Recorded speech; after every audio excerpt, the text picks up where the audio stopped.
Olá, meus amigos do terceiro ano, professor Tadeu Fontinelli. Vamos dar continuidade ao nosso tema, que é a independência do Brasil, tá certo? Já estudamos os primeiros sinais desta independência, ou seja, a vontade dos brasileiros de se desligar da metrópole portuguesa, que foi a independência, ou melhor dizendo, a Inconfidência Mineira e a Conjuração Baiana, ok? Na aula de hoje, vamos estudar o início do processo de independência, tá certo? Primeiramente, o primeiro acontecimento relacionado a esta independência é a vinda da corte portuguesa ao Brasil, que aconteceu em 1888. Por que esse fato é tão significativo? Porque com a chegada da família real portuguesa, a colônia se transformou. A colônia se transformou no seu aspecto político, a colônia se transformou no seu aspecto econômico e se transformou também nos seus hábitos, ou seja, no seu aspecto cultural, tá ok? A chegada da corte em 1808 está relacionada a um conquistador lá da Europa, chamado Napoleão Bonaparte. Napoleão Bonaparte, em seu processo de expansão, ele chega ao rei de Portugal e impõe uma série de imposições, dizendo que os países europeus estão proibidos de comercializar com a Inglaterra. É o chamado bloqueio continental. Napoleão, ele tinha o objetivo de enfraquecer a Inglaterra comercialmente, pois na época a Inglaterra era a maior potência marítima e também econômica. Portugal se negou a ceder às ordens de Napoleão Bonaparte e resolveu mudar-se para a sua principal colônia, que era o Brasil, ok? Então, essa chegada da corte em 1808 está relacionada ao bloqueio continental, ou seja, Portugal se nega às imposições de Napoleão e vem para o Brasil sob a proteção de quem? Da Inglaterra. Primeiro ponto aqui interessante é a transferência da sede, ou seja, Portugal era metrópole. Quando ela vem com a corte para o Brasil, ela traz consigo toda uma estrutura administrativa e também a corte. Quem era a corte?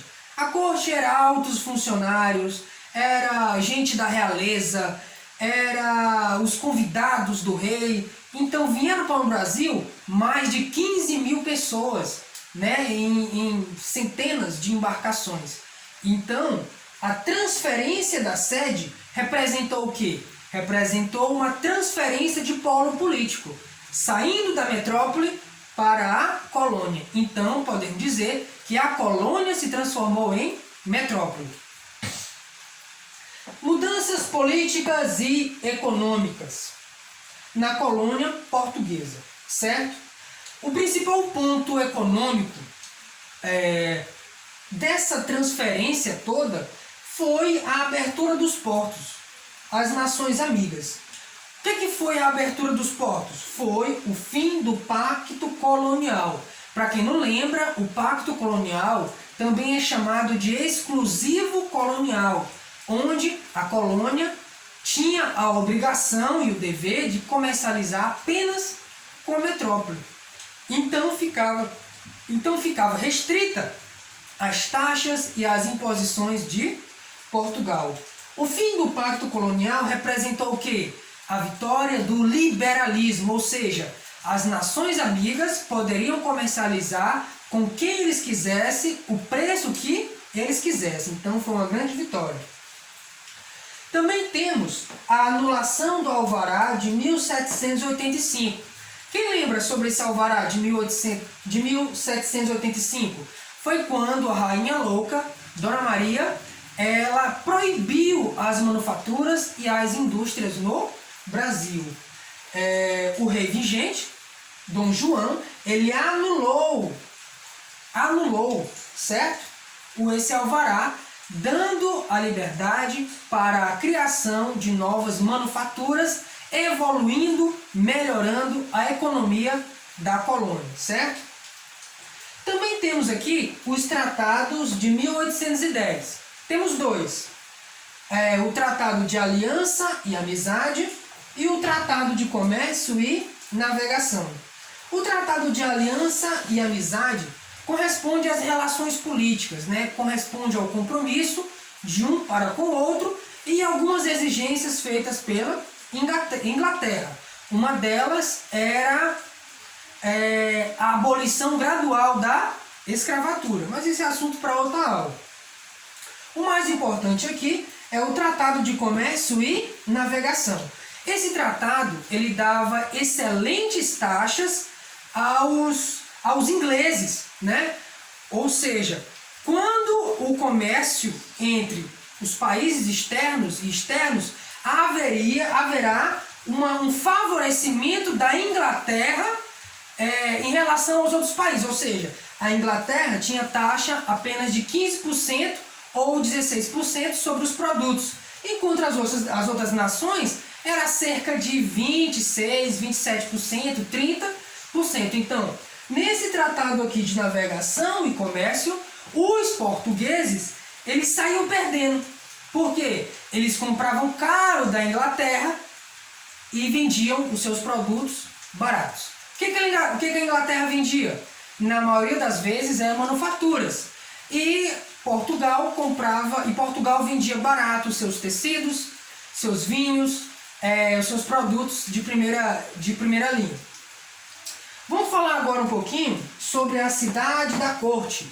A cidade da corte foi o Rio de Janeiro. O Rio de Janeiro, na realidade, foi a cidade onde recebeu a corte e a cidade que se transformou, tá certo? Primeiramente, o aparato administrativo, ou seja, ela recebeu toda a estrutura política, recebeu sede financeira, recebeu banco, bibliotecas, ficou com uma cara de capital, né? Dentre as novas estruturas, temos algumas que se destacam. Seria universidades, seria o Banco do Brasil, o surgimento do Banco do Brasil. Também temos as sedes do governo, né, com toda a sua administração. Então, podemos dizer que com a vinda da corte para o Brasil, a colônia realmente ficou com cara de país, né? Então, faltava bem pouco para a independência. E por último, os velhos problemas, né? A cidade não estava preparada para receber tanta gente. A cidade não tinha saneamento básico, a cidade não tinha água suficiente, as ruas eram estreitas. Então, com a chegada de muita gente, os velhos problemas tomaram de conta, ou seja, havia muito cocô na rua, xixi, a cidade era altamente fedorenta, não havia esgoto, ou não havia rede de esgoto, a água era bem restrita. Então a gente pode dizer que os velhos problemas continuaram, sendo que a capital era bem nova no quesito político e administrativo, certo? É isso, então até a próxima aula.